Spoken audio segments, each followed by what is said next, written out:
When I first met Alex, I was completely swept off my feet. He was charming, intelligent, and lived a life that screamed success.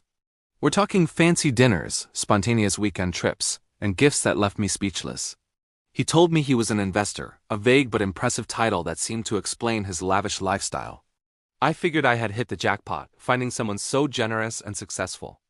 I even started dreaming about our future, picturing a life of comfort and adventure.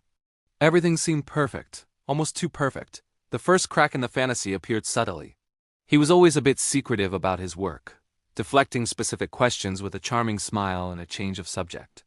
He never had a regular office to go to, and his business calls happened at odd hours, often whispered in another room.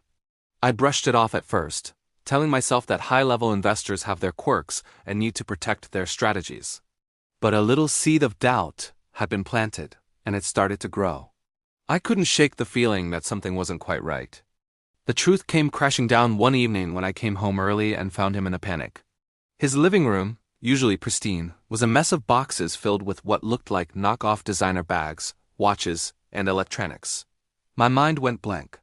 This wasn't an investment portfolio. It was a warehouse for counterfeit goods. The fancy dinners, the expensive gifts. It was all funded by a world of fakes. He wasn't a savvy investor, he was selling illegal replicas. The man I thought I knew. The successful life I was so enamored with. It was all a convincing imitation, just like the products scattered across his floor. The realization was sickening. I had fallen for a beautifully crafted counterfeit life.